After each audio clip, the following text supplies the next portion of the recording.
ओम शांति 17 अगस्त 2024। प्यारे बाबा ने बोला, मीठे बच्चे, विनाशी शरीर सहित स्नेह न रखी अविनाशी बाबा सहित स्नेह रख, तेबे कांदिबाकू पड़िबो नाही। बाबा कहउछन्ति, मीठे बच्चे, विनाशी शरीर सहित स्नेह न रखी अविनाशी बाबा सहित स्नेह रख, तेबे कांदिबाकू पड़िबो नाही। आजिर प्रश्न, अनैतिक स्नेह काहाकू कुहाजिबो एवं ताहार परिणाम कौन? अनैतिक स्नेह काहाकू कुहाजिबो एवं तार परिणाम कौन? उत्तर, विनाशी शरीर प्रति मोह रखिबा ही अनैतिक स्नेह। जो माने विनाशी जिनिसरे मोह रखन्ते सेमाने कांदन्ते। देह अभिमान थिबा कारणरू कांद माड़ी थाए। सत्य जुगरे समस्ते आत्म अभिमानी थिबा कारणरू सेठारे कांदिबार कौनसी कारण नाही। जो माने कांदन्ते सेमाने हराई थान्ते। अविनाशी बाबांक ठारू अविनाशी पिलामानंकु एबे शिक्षा मिलुछि। देही अभिमानी हुआ, तेबे कांदिबाकू पड़िबो नाही। ओम शांति। एक कथा तो पिलामाने जानिछन्ति जे आत्मा अविनाशी एवं बाबा मध्य अविनाशी। तेणु काहाकू भल पाइबा दरकार?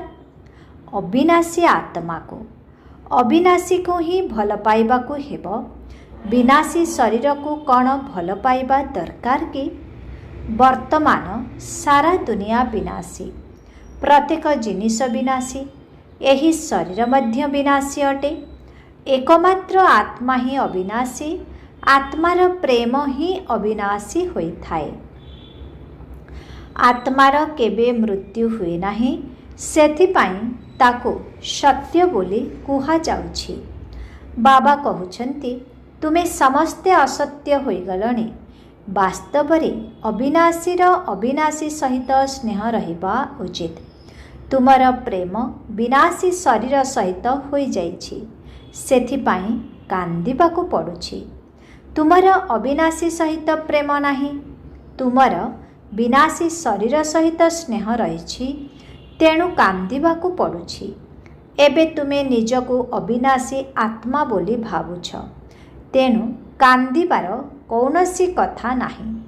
काहेकिना तुमे आत्म अभिमानी होइछ। बाबा तुम मानंकु आत्म अभिमानी करुछन्ति। देह अभिमानी हेबा द्वारा कांदिबाकू पड़ुछि। विनाशी शरीर पाई कांदुछन्ति। ए कथा मध्य जानुछन्ति आत्मार मृत्यु नाही। बाबा कहउछन्ति, तुमे निजको आत्मा बोली भाव। अविनाशी बाबांकर संतान अविनाशी आत्मा, तेणु तुमर कांदिबार आवश्यकता नाही। आत्मा गोटिए शरीर छाड़ी आउ गोटिए शरीर नेई अभिनय करिथाए। एहा तो खेल अटे। शरीर प्रति काहेकि ममता रखुछ? देह सहित देहर सबु संबंधरू बुद्धिजोग तुटाई निजको अविनाशी आत्मा बोली भाव। आत्मा केबे मरी न थाए। गायन मध्य रहिछि, जे कांदिब से हराइब। आत्म अभिमानी हेले ही योग्य होई पारिब। तेणु बाबा आसी देह अभिमानी रु आत्म अभिमानी करुछन्ति। बाबा कहउछन्ति, तुमे किपरि सबु किछि भूली जाउछ? जन्म जन्मांतर तुमको कांदिबाकू पड़ुछि। एबे पुनर्बार तुमको आत्म अभिमानी हेबार शिक्षा मिलुछि।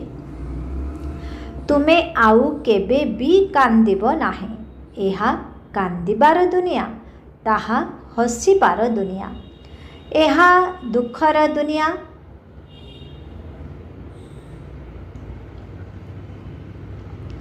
ताहा सुखर दुनिया। बाबा बहुत भल भावरे शिक्षा देउछन्ति।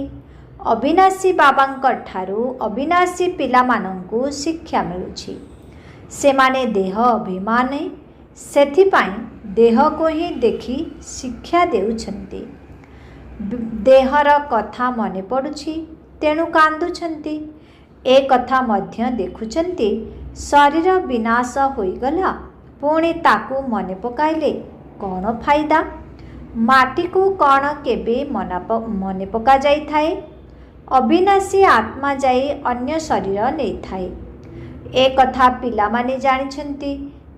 ଯେଉଁ କର୍ମ କରନ୍ତି ତାଙ୍କୁ ଭଲ ଶରୀର ମଧ୍ୟ ମିଳିଥାଏ। କର୍ମ ଅନୁସାରେ ପୁଣି କାହାକୁ ଖରାପ ରୋଗୀ ଶରୀର ମଧ୍ୟ ମିଳିଥାଏ। ଏପରି ନୁହେଁ ଯେ ଭଲ କର୍ମ କଲେ ଉପରକୁ ଚାଲିଯିବେ। ଉପରକୁ ତ କେହି ଯାଇପାରିବେ ନାହିଁ। ଯଦି ଭଲ କର୍ମ କରିବେ ତେବେ ତାଙ୍କୁ ଭଲ ବୋଲି କୁହାଯିବ। ଯଦିଓ ଭଲ ଜନ୍ମ ମିଳିବ, କିନ୍ତୁ ତଳକୁ ଓହ୍ଲାଇବାକୁ ହିଁ ପଡ଼ିବ। ତୁମେ ଜାଣିଛ ଆମେ କିପରି ଉପରକୁ ଚଢ଼ୁଛୁ।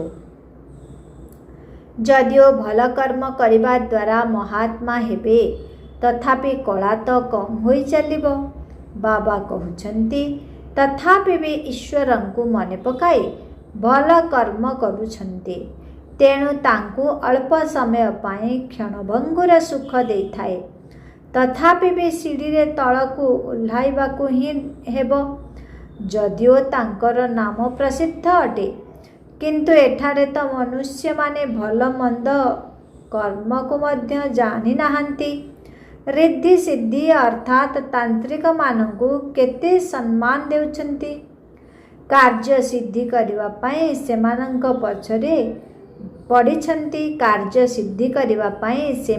ପଛରେ ପଡ଼ିଛନ୍ତି।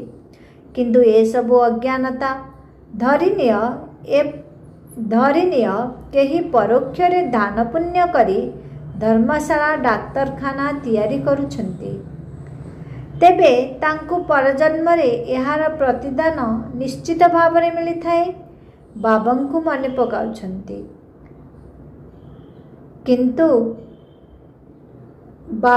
ମନେ ପକାଉଛନ୍ତି, ଯଦିଓ ଭଗବାନଙ୍କୁ ଗାଳି ମଧ୍ୟ ଦେଉଛନ୍ତି, କିନ୍ତୁ ମୁଖ ଦ୍ୱାରା ଭଗବାନଙ୍କର ନାମ ନେଉଛନ୍ତି। ବାକି ଅଜ୍ଞାନତା କାରଣରୁ କିଛି ବି ଜାଣିନାହାନ୍ତି।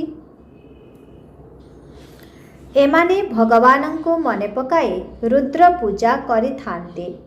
ରୁଦ୍ରକୁ ହିଁ ଭଗବାନ ବୋଲି ଭାବିଥାନ୍ତି। ରୁଦ୍ର ଯଜ୍ଞ ମଧ୍ୟ ରଚନା କରିଥାନ୍ତି। ଏମାନେ ଶିବ ରୁଦ୍ରଙ୍କର ପୂଜା ମଧ୍ୟ କରିଥାନ୍ତି। ବାବା କହୁଛନ୍ତି ଯଦିଓ ଏମାନେ ମୋର ପୂଜା କରୁଛନ୍ତି, କିନ୍ତୁ ଜ୍ଞାନ ତ ନଥିବାରୁ କ'ଣ ସବୁ ତିଆରି କରୁଛନ୍ତି। ଯେତେ ମନୁଷ୍ୟ ସେମାନଙ୍କର ସେତେ ଗୁରୁ ଅଛନ୍ତି।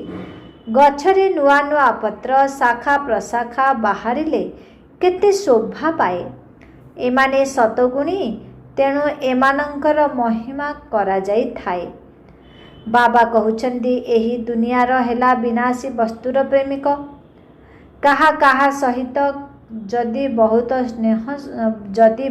ସ୍ନେହ ହୋଇଯାଏ, କାହା ସହିତ ଯଦି ବହୁତ ସ୍ନେହ ହୋଇଯାଏ, ତେବେ ସେମାନେ ଯେପରି ମୋହରେ ପାଗଳ ହୋଇଯାଆନ୍ତି। ବଡ଼ ବଡ଼ ସେଠ୍ ଲୋକ ମୋହର ବଶବର୍ତ୍ତୀ ହୋଇ ପାଗଳ ହୋଇଯାଆନ୍ତି। ମାତାମାନଙ୍କ ପାଖରେ ଜ୍ଞାନ ନାହିଁ, ତେଣୁ ପତି ଦେହତ୍ୟାଗ କଲେ ବିଧବା ହୋଇ କେତେ କାନ୍ଦୁଛନ୍ତି। ପତିକୁ ମନେ ପକାଉଛନ୍ତି। ଏବେ ତୁମ ନିକଟକୁ ଆତ୍ମା ବୋଲି ବାବା କହୁଛନ୍ତି ଏବେ ତୁମେ ନିଜକୁ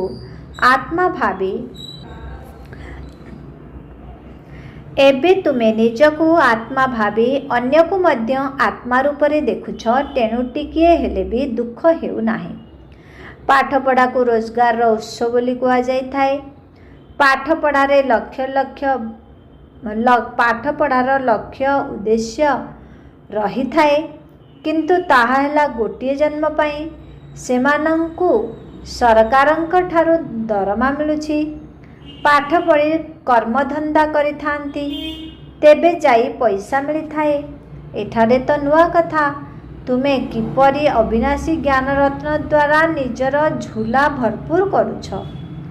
ଆତ୍ମା ଜାଣୁଛି ଯେ ବାବା ଆମକୁ ଅବିନାଶୀ ଜ୍ଞାନରତ୍ନ आत्मा जानुछि जे बाबा आमको अविनाशी ज्ञान रत्न देउछन्ति, भगवान को पाठ पढ़ाउछन्ति।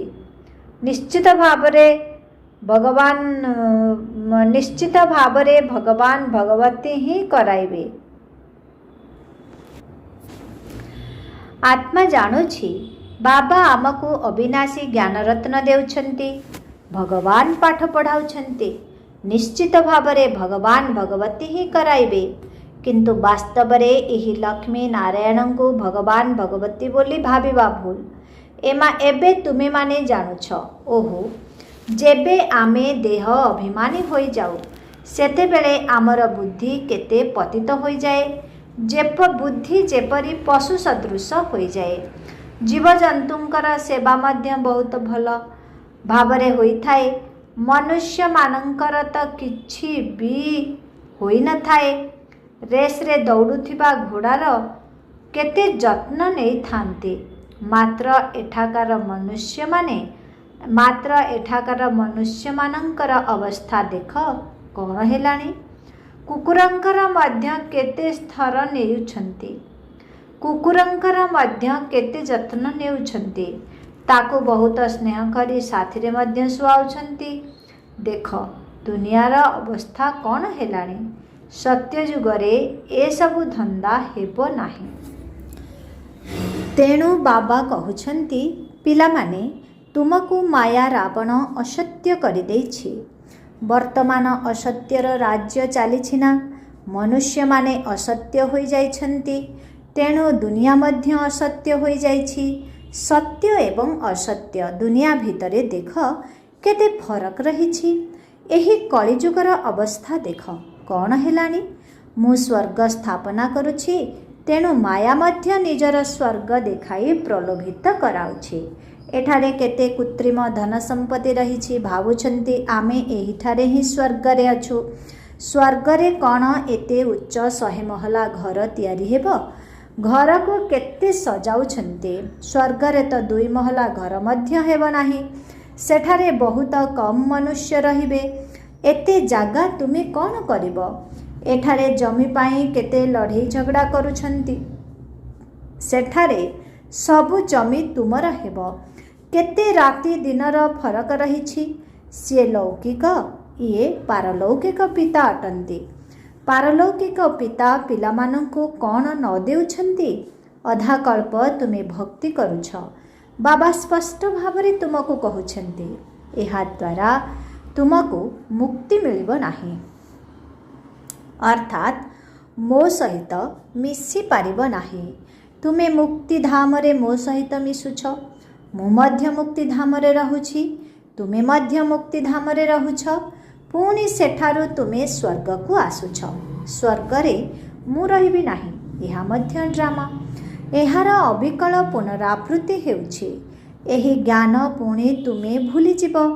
एहा प्राय लोप होई जीव।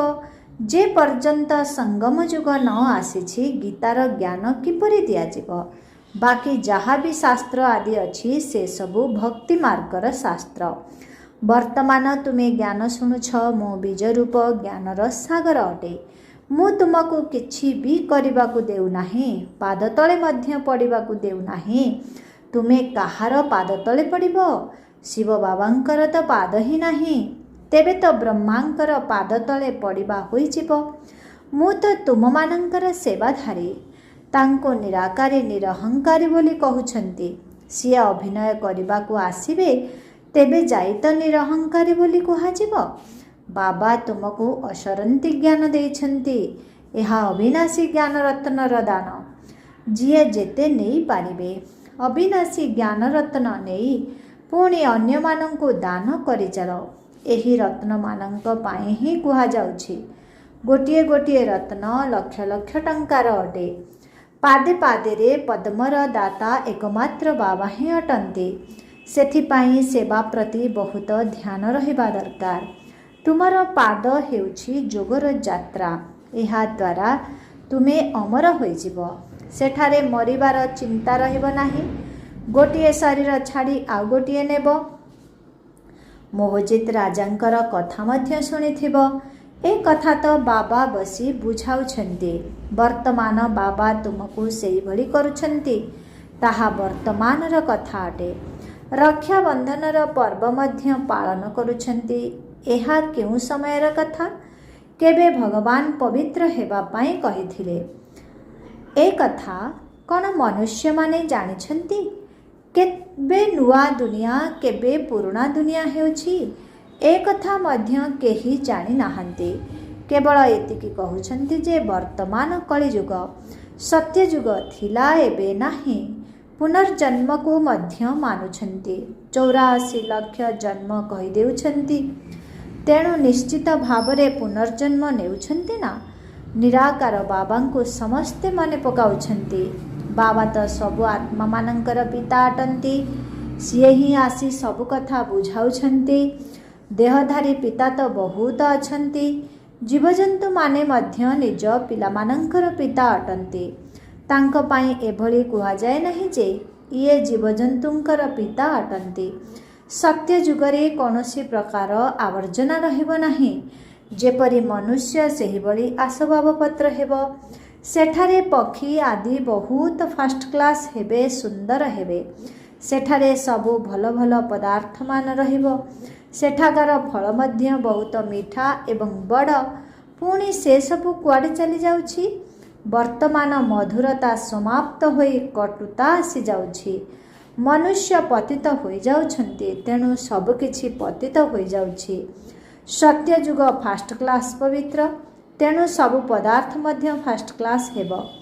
कली जुगरे सबु किछि पतित ही अटे। सबु जिनिस सतो रजो तम देई गति करि थाए। एठारे तो कौनसी प्रकारर सुख नाही। आत्मा तमो प्रधान तो शरीर मध्य तमो प्रधान होई जाइछि। एबे तुम मानंक पाखरे ज्ञान अछि। काहे सत्यजुग काहे कलिजुग राति दिनर फरक रहिछि। बाबा तुमको केते केते केते उच्च कहउछन्ति। जेते जेते बाबा को मने पकाइबो सेते स्वास्थ्य एवं संपत्ति उभय मिले जिवो। बाकी कौन दरकार? जदि उभय मध्यरु गोटिए मध्य न रहिबो तेबे मध्य खुशी रहिबो नाही। धरिनिय स्वामी अछि संपत्ति नाही तेबे ताहा केउ कामर? गायन मध्य अछि जदि पैसा अछि लड़का ना अंतर्गत एक दर्शनीय स्थान बुली करी आस। पिला माने जानिछन्ति भारत सुनार चढ़े थिला। एबे सुना केउ ठारे अछि? सुना चांदी तंबा सबु गला। सुना चांदी तंबा सबु गला। एबे तो केवल कागज ही कागज रहिछि। जदि कागज पानी रे धोई जीव तेबे पैसा केउठारु मिलिबो? सुना तो बहुत भारी होई थाए। तेणु सेही ठारे ही पड़ी रही थाए। अग्नि मध्य सुना को जलाई पारिबो नाही। एठारे सबु दुखर कथा ही रहिछि। सत्य जुगरे ए सबु कथा हेबो नाही। वर्तमान एठारे असरंती दुख रहिछि। बाबा सेतेबेले ही असरंती जेतेबेले असरंती दुख रहिछि। काली पुणी असरंती सुख हेबो। बाबा तो कल्प कल्प आसी पाठ पढ़ाउछन्ति। एहा कौनसी कथा नुहे। तेणु खुशी रे रहिबा दरकार। केवल खुशी ही खुशी एहा अंतिम समयर कथा। अतीन्द्रिय सुखर कथा गोप गोपी मानंकु पचार। अंतिम समय रे तुमे सबु किछि बहुत भल भावरे बुझिथिब। प्रकृत शांति काहाको कुआ जाए से कथा बाबा ही बताउछन्ति। तुमे बाबांक ठारू शांतिर वर्षा नेउछ। तांको समस्ते मने पकाउछन्ति। बाबा शांतिर सागर अटन्ति। बाबा बुझाउछन्ति मो पाखकु केउ माने आसी पारिबे। अमुक अमुक धर्म अमुक अमुक समय रे आसुछन्ति। स्वर्ग रे तो एमाने आसी पारिबे नाही। एबे ढेर साधु संत बाहरिछन्ति। सेमानंकर महिमा हेउछि सेमाने पवित्र। तेणु सेमानंकर महिमा निश्चित हेबा दरकार। एबे एमाने नुआ पुरुणा मानंकर तो एते महिमा होई पारिबो नाही। सेमाने सुख भोग करी तमो प्रधान होई गलेनी। केते भिन्न भिन्न प्रकारर गुरु बाहरुछन्ति। एही अविनाशी वृक्ष को केही जानि नाहन्ति। बाबा कहउछन्ति वृक्ष जेतिकी प्रसारित हेउछि सेतिकी भक्तिर सामग्री मध्य रहिछि। ज्ञानर बीज तो बहुत छोट, अधा भक्ति अधा कल्प चलुछि। यही ज्ञान केवल अंतिम जन्म पाई अटे। ज्ञान को प्राप्त करी तुमे अधा कल्प पाई मालिक होई जाइछ। भक्ति शेष होई पुणे दिन होई जाउछि। एबे तुमे सदाकाल पाई हर्षित होई रुह। एहाको ईश्वरंकर अभिदान अविनाशी लटरी कुहा जाउछि। एथिपाई पुरुषार्थ करिबा पाई पड़ुछि। ईश्वरीय लटरी एवं आसुरी लटरी रे केते फरक रहिछि। अच्छा, मीठे मीठे शिखी लधे संतान मानक प्रति मात पिता बाप दादांकर स्नेहपूर्ण शुभेच्छा एवं सुप्रभात। आत्मिक पितांकर आत्मिक संतान मानक नमस्ते। आत्मिक संतान मानकर आत्मिक पितांको ओम शांति। नमस्ते नमस्ते नमस्ते। ओम शांति। धारणा पाए मुख्य सार 1 नंबर, तुमे बाबांकर स्मृति रे रही जो पाद पकाइब प्रत्येक पादरे पद्मर रोजगार जमा होई जिवो। सेही आधार रे ही तुमको अमर प्रद प्राप्त करबाकू हेबो। बाबांक ठारू जो अविनाशी ज्ञान रत्न मिलुछि ताकू दान करबाकू हेबो। 2 नंबर, आत्मा अभिमानी होई अपार खुशीर अनुभव करबाकू हेबो। शरीर ठारू मोह तुटाई सदा हर्षित रहिबाकू हेबो। मोहजित हेबाकू पड़िबो। वरदान, प्रत्येक मुहूर्त को अंतिम मुहूर्त मन करी सर्वदा आत्मिक मौजरे रहुथिबा विशेष आत्मा हुआ। संगम जुग आत्मिक मौजरे रहिबार जुग। सेथिपाई प्रति मुहूर्त रे आत्मिक मौजर अनुभव करुथाओ। केबे भी कौनसी परिस्थिति रे बा परीक्षा रे संदिहान हुआ नाही। काहींकि ना एही समय अकाल मृत्युर समय अटे। अल्प समय पाई मध्य मौजरे रहिबा परिवर्ते जदि संशय रे आसीगल एवं सेही समय रे तुमर अंतिम समय आसीगला तेबे अंतिम स्मृति अनुसार गति कौन हेबो। सेथिपाई तुममानंकु सदा प्रस्तुत रहिबार शिक्षा दिया जाउछि। कारण गोटिए सेकेंड मध्य धोखा देई पारे। सेथिपाई निजको विशेष आत्मा मने करी प्रत्येक संकल्प कर तथा सेथिपाई निजको विशेष आत्मा मने करी प्रत्येक संकल्प कर कथा कुह एवं कर्म कर। ताहा हेले सर्वदा आत्मिक मौजरे रहि पारिबो। आजिर स्लोगन, जदि सर्वदा अचल अटल स्थिति रे रहिबाकू चाहुछ तेबे व्यर्थ एवं अशुभ को समाप्त कर। ओम शांति।